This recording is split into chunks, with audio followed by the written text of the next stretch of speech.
From deep in the heart of Central Texas, it's the Best of the Outdoors podcast with Dustin Vaughn Warncke. Brought to you by Grim Reaper Broadheads. Watch them drop. Gold Tip, the toughest arrow you'll ever shoot. Gilly Monster Outdoors and Vapor Trail Outdoors. World-class hunting and fishing products. Striper Express with Bill and Chris Carey on Lake Texoma. Vineyard Max Deer Products and Warncke Enterprises, your full stack digital and media production marketing agency with a specialty in the outdoors. Hello, my friends. Thank you so much for watching, reading, and listening to all of our content. I'm recording this on a video right now with a funny background here. Just basically giving an intro. Chester Moore's got a great white shark documentary coming out. It's going to release about the time that the 50th anniversary of Jaws is celebrated. And he will talk a lot about that in this show. All I want to tell you guys to start this off is that Chester's a good friend of mine. We are spiritual brothers. We are, we former co-workers, and I'm writing for the magazine again after about a 4 or 5 year hiatus when I went out of the industry. And it's great to be back. It feels like I'm back home again with some friends that I started all this with years and years and years ago. Back to SHOT Show 2013 is where I met Chester. So that just shows you how far, it just goes to show you how far it goes back. Anyway, I recorded this show earlier this week. I'm releasing it today just to kind of give you an idea of, some great things that Chester's doing in conservation. We talk about a lot of stuff in this show. So without further ado, there you go. We're going to start this off here in a second. And before, I'm not going to do an exit on this show or a bumper, outro bumper. You'll get the gist of how this works on the podcast itself, and just Chester and I interview well with each other. But I do want to just throw out there, if you're not following me on social media or whatever, if you need anything, the business side is Business with Dustin, or at Business with Dustin, or businesswithdustin.com. Creator side is Dustin's Projects, because I do a lot of different media projects and produce podcasts for other outdoors people. You got the Lost Rider podcast with Herman Brune. You've got Luke Catfish Radio with Luke Clayton and friends, and DSC's Campfires with Larry Wassoon. And I've had all of them, been on their shows. They've been on this show and everything like that. Going to release some new stuff from the Hunt Fish podcast as well. A lot of good stuff, but we decided to do a video for this one, and I'm glad we did, because Chester had a lot of things to show on this podcast. So I'm really excited about that. All right, thank you guys so much again for watching, reading, and listening. Since I'm not going to say it at the end of the show, check it out. Chester Moore, Dustin Warncke, have the best day ever. Chester Moore, welcome back to the Best of the Outdoors podcast. How on earth are you doing today, my friend? I am doing good, brother. It's always an honor and privilege to be on here talking about our mutual passion for all things outdoors. And, the reason we're doing this particular show is sort of at that seamless level of passion for me. So I'm pretty excited. I am too. So tell us a little bit about, we went an hour and 20 minutes in total with me talking the intro and outro of our last podcast we did on the show. So I will probably be less than that today, but I'll do it in an intro for you and everything again, of course. Tell us a little bit about what's coming out. What's this thing about sharks that you talked about on our last show together? Yeah, so I got to talk a little bit in the last interview at the Hunt Fish Podcast Summit, but me and my friend Paul Fuzinski have a documentary coming out, the very first documentary in history on the return of great white sharks to the Gulf. And I'm super excited about it. I produced, wrote, narrated, starred in. Paul filmed and edited with his amazing skills. And it's a great piece of work. I made the final edit approvals yesterday, and it's rocking, man. And it's based around what I think is maybe the greatest, I know it is, it's the greatest fisheries ocean creature comeback in the Gulf since CCA saved the redfish. Wow, so, that's powerful. And it's a really cool story, and it involves me as a journalist, me as a little boy, but I'm only like kind of like a narrator. I'm like a somebody who kind of like threads the story together. Mm-hmm. But it's about these sharks, and we have the top shark experts on the planet on great whites on the documentary. So it starts off with a friend of mine. It would have been about this time 20 years ago in 2005, having an encounter with the great white shark at a rig off of Sabine Pass, Texas, on the Texas-Louisiana border. And that path that sent me down of investigating great whites in the Gulf to now, because of the work of groups like the Atlantic White Shark Conservancy and OSearch, putting satellite and acoustic tags in these great creatures in the Atlantic, we're finding out a lot of them winter and spend quite a bit of time in the Gulf. And sort of the one that kicked it off was when Libeth, the 2,600-pound, 14.5-foot beautiful girl with a satellite tag, who was tagged, I believe the date was December the 8th, 2023, by Captain Chip Michaelov and Megan Winton from the Atlantic White Shark Conservancy at Hilton Head, South Carolina. That old girl made her way across the whole Gulf.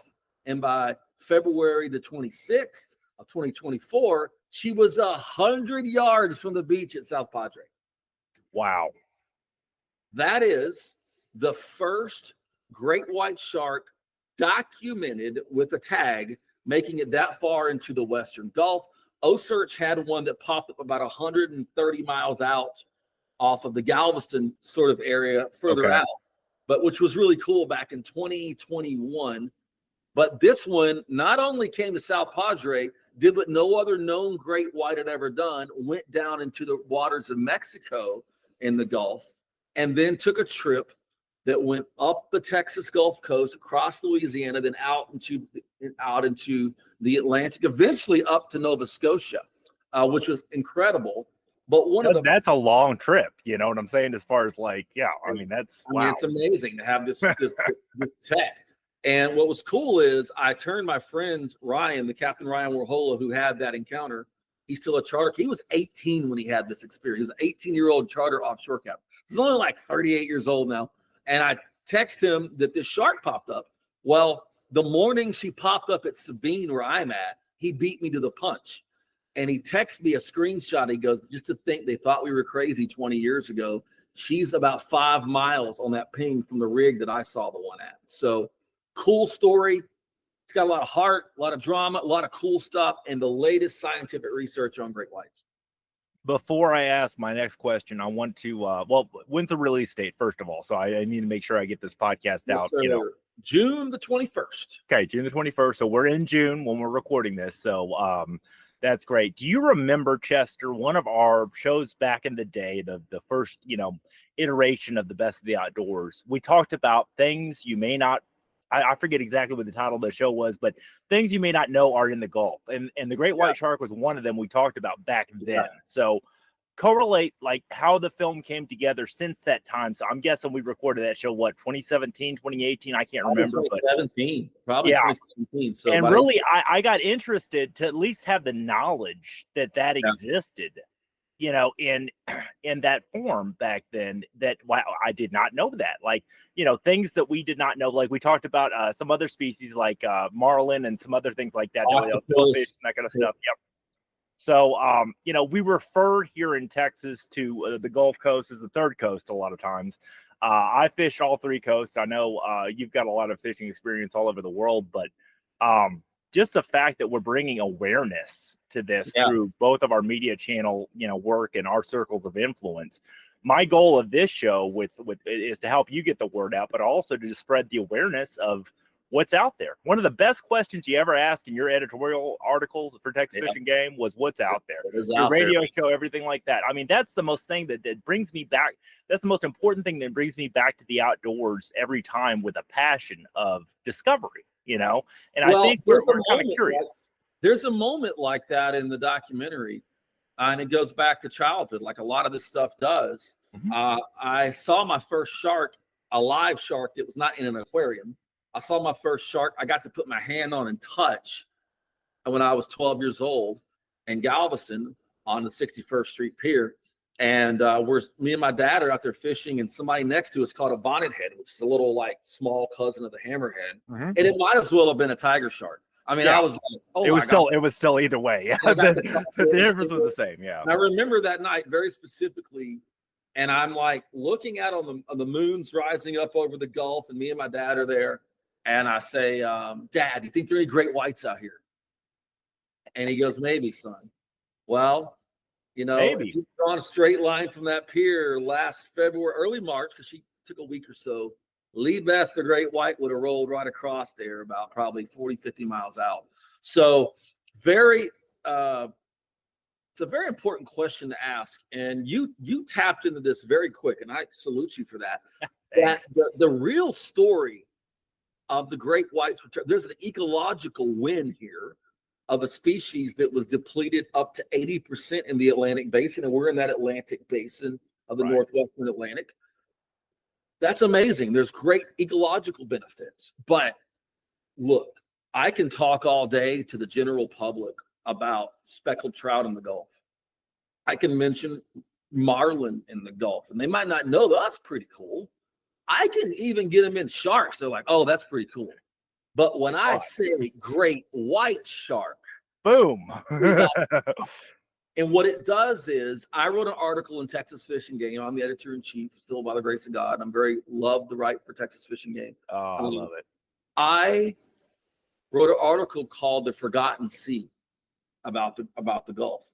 And it was the fact that in mainstream wildlife media, whether it's, you know, whatever network, whatever, you know, web provider you're looking through, the only time you ever see the Gulf is if there's a hurricane or an oil spill. You're right. Now we have a chance to talk about a conservation win in the Gulf, get a lot of eyeballs in the Gulf, get other people to look at other sharks, other species, other issues, and start treating it like we should, to keep it clean, to keep it pollution free, and to make sure that we conserve our great resources here. And that's the real win of Carcharodon carcharias, the great white, popping back up in the Gulf. That's the genus species. Am I saying that right from a wildlife biology thing, or is the? Yeah, well, you know, science has to use Latin because we'll name something 97 different names. I have a blog, gulfgreatwhites.com. Go check out my website and blog. Yep. One best website by the Texas Outdoor Writers Association. I was with you the night you won that award. Yes, pretty happy. Together a couple of times here this year. Shark website, you know, first year shark website. Mm-hmm. But I wrote a blog with all the different names globally I could find for the great white, and including Latin, right? Including Latin. Spoiler, it's white death. If you go to different countries, with different names. Oh, okay. And if you look at other animals, for example, the crappie, my favorite freshwater fish on the planet. I call it a crappie. But if I go into Oklahoma, it's a white perch. Mm-hmm. If I cross the border 5 miles from where I'm sitting right now into Louisiana, it's a sac-a-lay. Sac-a-lay, which is the Cajun word. And I don't know why, but Carcharodon carcharias, which I do believe means shark teeth, is the great white. And like I always thought, if I was a supervillain, I'd have chosen the name of the grizzly bear, which is Ursus horribilis. You know, so that'd have been like my supervillain name. Yeah, I think they PC changed that because they didn't want to make the grizzlies sound bad. So I'll go with Carcharodon carcharias if I ever get Bond villain money. You know. There you go. Now I've got a couple of questions for you. Number one of the great heroes of conservation, you and I both have met in person at, I believe, the Houston Fishing Show when I worked for the magazine with you as associate publisher, Guy Harvey. Yeah. I not only a great artist in my new place here, I have the piece of the print that he signed for me. He has a Guy Harvey like signature, that's printed on there, but then he wrote his own, and what a unique signature and everything like that. But what a hero for conservation. So I just wanted to throw that out there. That's a Guy Harvey right behind me. And that's why I wanted to do this, the video version of this podcast, because I thought that was really cool. Second favorite shark, the oceanic white tip, which just has a lot of conservation problems, an open ocean shark. And Dr. Guy Harvey is he's a hero of mine. I've got to know him pretty well. I know. He actually makes an appearance in the documentary. I had a feeling he might. Now about that, the way all this started as far as the teeth on a great white compared to a mako or any of that. Can you tell that story real quick, Justin? Yeah, so the guy who saw the great white in 2005, he had a satellite phone. And I happened to know he was fishing offshore that day. Phone rings. I'm like, who is this? Pick it up. Hey, Chester, this is Ryan. And the question went immediately, what is the difference between a great white and a Mako's teeth? Because a great white, a poor beagle, a Mako, and a salmon shark, which is in like Northern Pacific, are in a certain family, and they look quite a bit alike at a certain size, like when they're up to like 7-8 feet long, right? Because Makos are not common, but they are not uncommonly seen by blue water fishermen. So I know Ryan's trying to go, is this a Mako or not? And I said, oh, great white has perfect triangles and a Mako's jangly teeth. He goes, oh my God, I'm looking at a massive great white. And we have this incredible interview with him where he talks about the whole sighting, where it happened. And what happened was the guys on the rigs were all pointing down when they pulled up to the rig, giant shark. And they put the rig hook on, put the chum slick out. When they put the chum line out, boom, dorsal fin pops up, and we have old great white swimming around the boat. So they caught it like not on like a long line type deal, but they were out there. I mean, how did they acquire the angling part of this? Oh, they didn't catch it. They just watched it for like an hour, swim around the boat. Okay, wow. And so they just put the chum slick out there and observed. They were trying to catch cobia, big cobia out there, and the chum slick. And it said it disappeared a few times and then popped back up. And there it was, and they got it. It came up and kind of mouthed. I believe it kind of mouthed the chum bag. And I was going to ask how they saw the teeth because I thought they actually had it in the boat. If a white shark is known when they chum and stuff, they'll come up out of the water sometimes and you see those old documentaries. But the way he kind of described it to me was kind of like come up on side view and kind of mouth the chum slick and what was coming out of it. He could see the teeth. And it was way too big. Like when he talked about the size of it, it was when he got home that day and he called me again, it was like, it was way bigger than a Mako girth wise. Gargantuan shark. Yeah, it was. So what he described was seeing a 3,000-pound shark. Good. Could you imagine putting one of those in the boat? Oh, man, there wouldn't be a boat. Like, you'd need a yacht, or not even a sport fishing yacht. You'd need like something twice as big to be able to. And the great part of this is, Jaws, my root in sharks came from Jaws, Jacques Cousteau Ocean Specials, and the videography and photography of Ron and Valerie Taylor. If you don't mind, I'm going to show you a picture real quick. Go for it. Yeah. So this book, Rob, we're doing this on video. This is great. It's been my favorite wildlife book since I was a kid. It's Time Life series, Dangerous Sea Creatures. That came out like when we were young, right? Yeah. And they came out in the 70s, but they sold these all the way into the late 80s.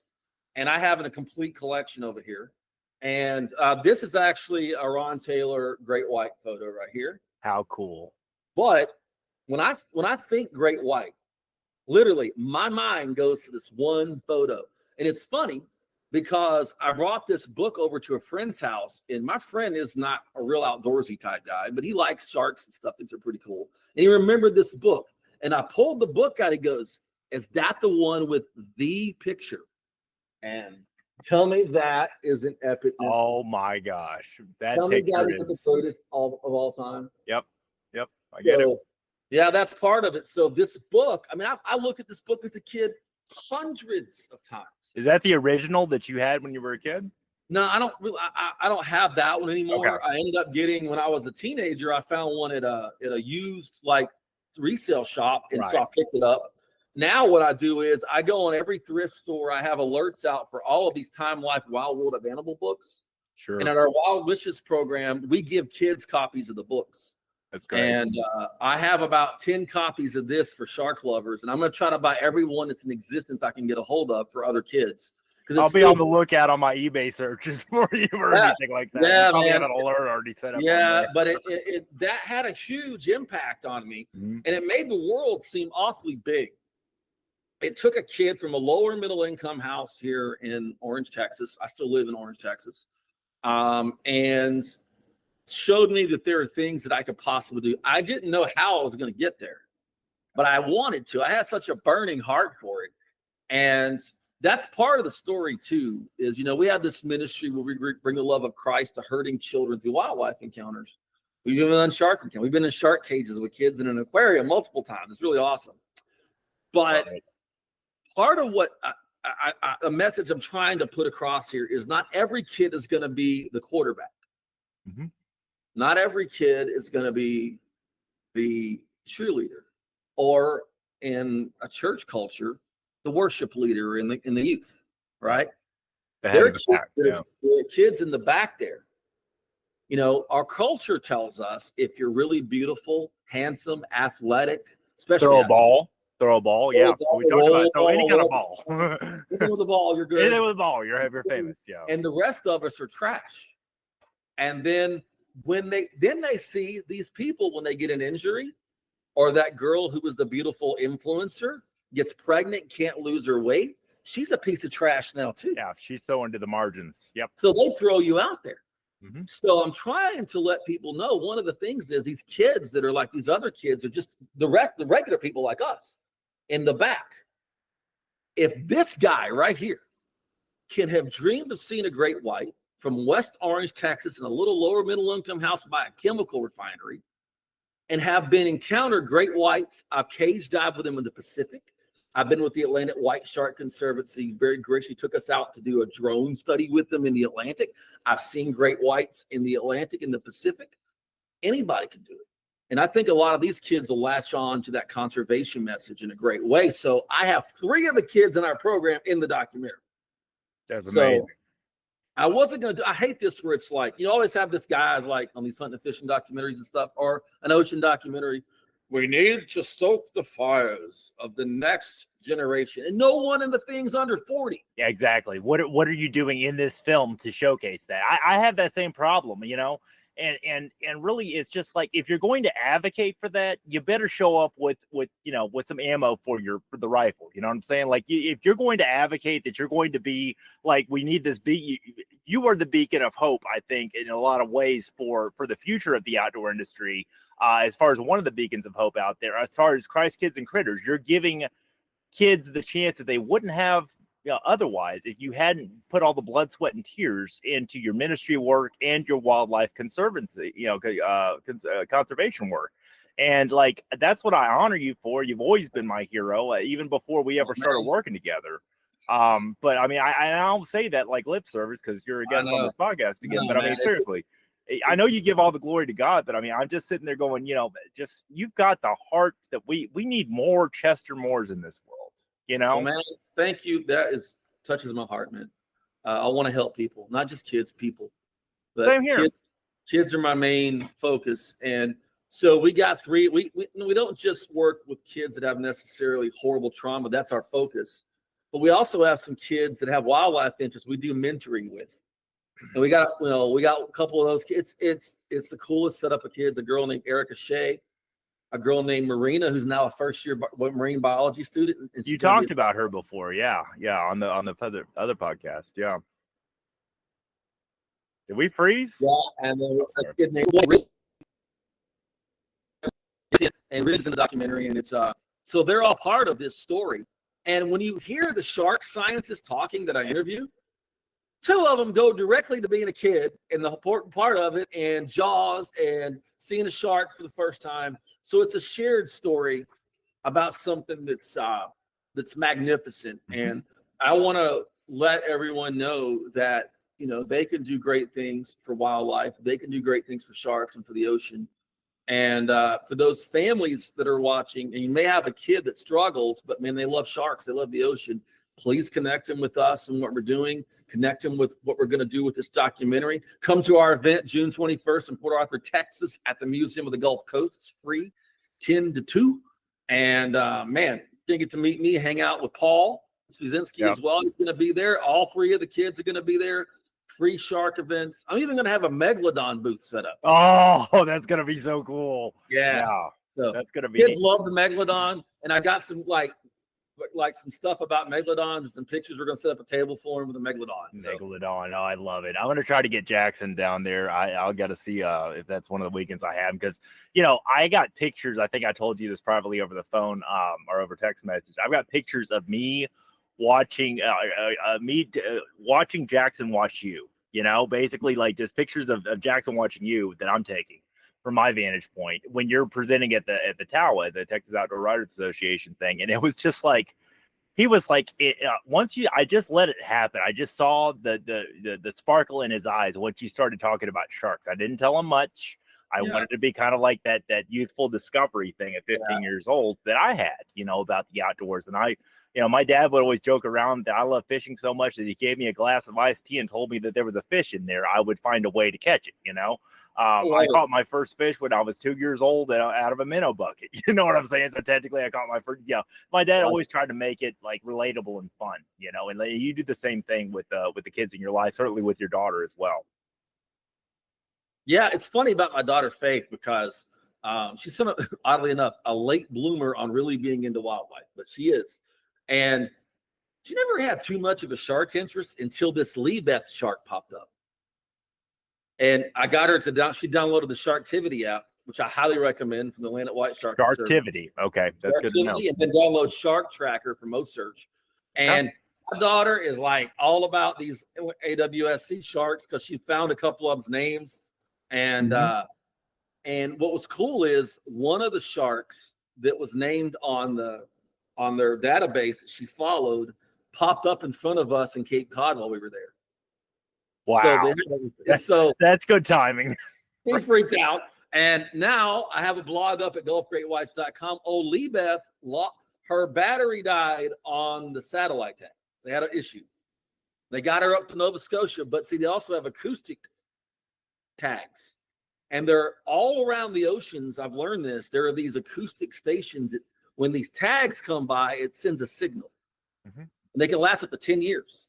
And then they'll download them once, twice a year, whatever, and then they're put in a database, I believe, for all these different scientific organizations. It ain't just sharks. It might be marlin. It might be I just heard of one from Permit from Florida. Well, guess who popped up in November down in Cape Cod? Leebeth, making her way back down to the south. She probably came back to Texas. We just didn't know. She didn't come by one of the acoustic things, but fun stuff. And that's a great way for kids to engage with this. Oh, sure. Absolutely. The apps, everything's native and digital, as far as apps on our smartphones and everything like that. So as we kind of wrap things up here, or, whatever else you want to talk about, certainly, but we've got kind of the meat and potatoes here about the film and what it's about and everything like that. I wanted to talk about something to kind of throw you a curveball. Is that okay, Chester? A curveball. Yes, let's go. Yeah, it's not really a curveball. It's just more about like man's, effect on things like you talked about earlier with oil spills or hurricanes, right? Yeah. So obviously hurricanes are natural. Oil spills are more of a man-made thing. Deepwater Horizon, which was off the coast of Louisiana. Now, they made a movie about that back in 2010, and I kind of found that fascinating, that how every time we've had an oil spill, salt water seems to cleanse itself. Of course, we've got some stuff on the land-based, marine wildlife and waterfowl and that kind of stuff that we've got to clean off with, the soap and everything like that. But I mean, like, it's interesting how salt water kind of like it's its own cleanser, like it's its own equalizer in a lot of ways, as far as like, no matter, I wanted to see your thoughts on that as far as like what my thoughts are on that. Well, I'm not an expert in that field at all. I will say this. We're having a casual conversation on this one. Okay, I'm not expecting you put you on the record. I was in Venice, Louisiana, like 2 years after that happened, and it happened not too far from Venice out there. Yeah, I know. That's why I fished Venice twice. And I remember that. Yeah.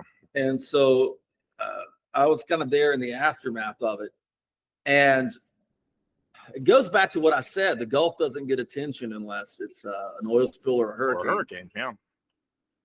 But the problem a lot of the people were concerned with the most in the aftermath was the chemicals they were putting on to deal with the oil itself. Yep. And the oil spill is bad enough. It does cause immense damage. But they were very concerned in the aftermath of that. And there are mysterious things that happen in the aftermath that, like, you can't exactly put a finger on, but there were multiple sperm whales that washed up dead in a couple years in odd places. They couldn't explain why, right? Yeah, other weird stuff going on. Just strange things, yeah. But I think the interesting thing, there was a Gulf-wide survey of marine species after the Deepwater Horizon, and it actually revealed maybe the greatest shark mystery I've ever heard in my life. That in this survey, and I don't have the details in front of me, but it was because of the survey, there were Greenland sharks found in the Gulf. There were a couple of Greenlands that live under the ice sheets in Greenland. I was about to say it's pretty cold if you're living under ice as a shark. Yeah, living under ice. And there's a couple of these suckers. They probably took the jet, like the jet stream down or whatever. Right. They're like, easier to swim that way. They're like, man, our relatives have been lying to us about this Gulf. This ain't too bad. It's warm up in here, man. That's right. And they're probably like, the only weird part is there's no seals to kill. So we got, what are we gonna kill and eat? Let's start eating crabs. Do your shark thing, man. Yeah. But I think it goes. Deepwater Horizon is just a symptom of. Look, I'm not a hypocrite. I use oil. I drove in a petrochemical fueled vehicle to get here. We got to have it. Hopefully we'll find some other things, but I think it goes to holding accountable. Yeah. And that could have been that whole deal. If you look at the history of it, there's a documentary you could probably find on YouTube called Pretty Slick, which is all about the documentary of that. Then there's the movie with Mark accountable and everything. And not being afraid to say, interestingly, people will get mad in some circles if you say something that says like you're for the environment. Right. And which I find mind-boggling. And I had someone call my radio show one time, and I was talking about and mainly it was a fishing and hunting radio show. And but I talked about wildlife every show, whether it's I might have just seen a rattlesnake, and I talked half an hour about a rattlesnake. Mm-hmm. And those shows got the most people interested, by the way. Of course. But I was talking about this water issue, and it was a health thing that was going on. Someone called, and they were like, it's always this voice, it's like, I knew you were them environmentalists and trying to stop. I said, hold on a second. I'm a very conservative person, Jim, but I don't think having clean water is a conservative or a liberal issue. It's not. I said, by the way, on this particular issue I'm talking about, there are people in MD Anderson Cancer Hospital who would love to have, had better environmental care of the area of the water they drank because of this spot in this area. Yeah. So it's a human issue. These are human issues. I hate things that divide people. Yeah, human issues. It's not political so much. Who doesn't want to have clean water for your grandchildren's children? You know what I'm saying? In the future, I am this close to just taking all politics off of my radar. Yeah.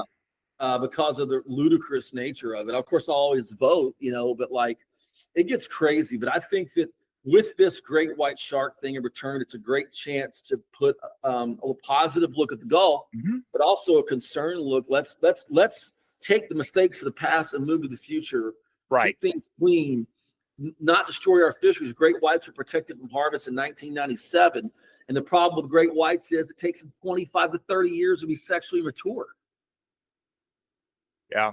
You start killing these big apex predators, and it takes them generations to come back. And that's what we're seeing. We're starting to see a generation of great whites since the harvest, almost 30 years, where we have generations that have come out of protected from harvest, and we're seeing the results because of science-based management.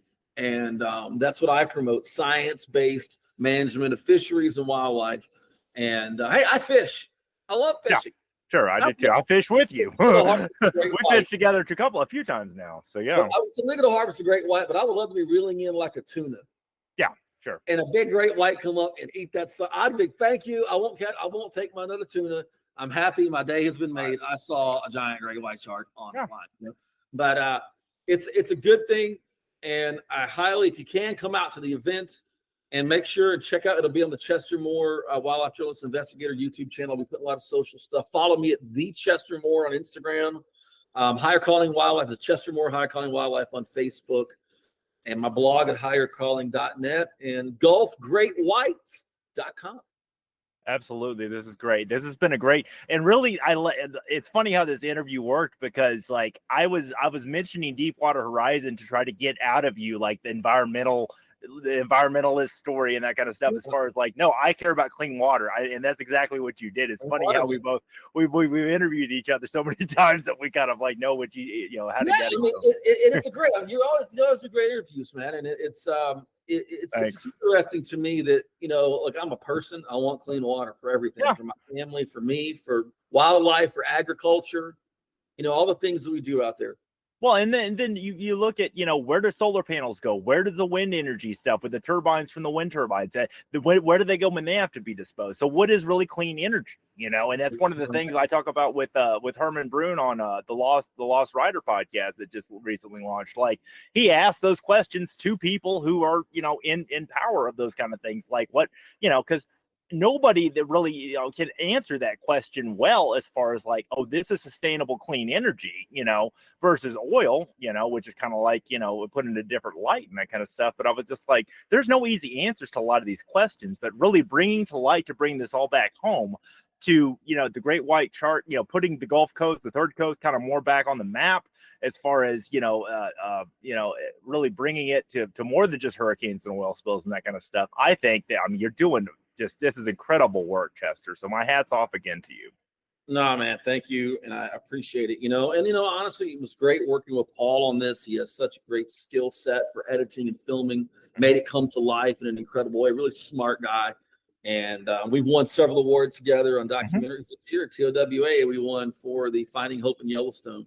And we swept it. We took second place with the documentary on discovering bighorns, and then his Hunt Within.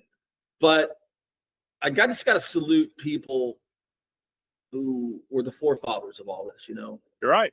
Ron and Valerie Taylor, Jacques Cousteau, all these great Eugenie Clark, the shark, shark lady we talk about, all these great shark people. And then Dr. Guy Harvey, we talked about earlier, and people like Dr. Greg Skolmall, my friend Dr. Megan Winton of the Atlantic White Shark Conservancy, my friend John Tominski with OSearch, AWSC, the Moten Marine Lab, all the people doing great work on sharks and fisheries, and then just fisheries in general and habitat groups like CCA, Coastal Conservation Association. So a lot of NGOs that are pitching together to help, the future of oceanic wildlife, oceanic marine life. So they're doing incredible work, and there's some great stuff. And I'm just happy to celebrate a big win for conservation, a personal journey of mine and a couple other people, and hopefully something to inspire people to know that great things can still happen in their life. And as I say at the end of the documentary, that the apex predator of the Gulf isn't really the hammerhead. It's not the bull shark. It's Carcharodon carcharodon, the great white. There we go. I love it. And so then this also, just last thing here real quick, this also coincides with the 50th anniversary of a very famous movie. Oh man, dude, Jaws. 50 years it's been since that came out. That was now you were alive back then, but I was not. I was still yet to be born. I was a year and a half. Okay, fair. I know you were young, but I was just saying, a year and a half. You lived through that. I didn't see it till probably 1980 or something. Yeah, when we were old enough to understand. I think I saw Jaws 2 first because it was running on TV. But I like Jaws 2. It's actually really good. But Jaws, look, I'm gonna just say this because I'm a fanboy. I got to go to the Jaws bridge where they filmed the bridge scene where he attacks the not parasailing, but the guy sailing over there, and where the beach where the kid got attacked, which is the scariest scene in the whole movie. Yeah, and Captain Robert Shaw's performance as Captain Quint is mind blowing, and his monologue about the USS Indianapolis was incredible. Richard Dreyfuss, Roy Scheider. Absolutely. He killed it in that. Amazing. And the producer of that one was what? Spielberg? Was that a Spielberg movie? Spielberg was the director. Okay, that's what I thought, yeah. John freaking Williams did the score. Yeah. And you're talking to a guy who has a great white shark tattoo and Darth Vader right here. So this is the guy that did Jaws, Indiana Jones, E.T., and Star Wars. Brings it all in together, yeah. And I got to see him do a symphony live at the Hollywood Bowl, and he did the Jaws score. So that was really cool.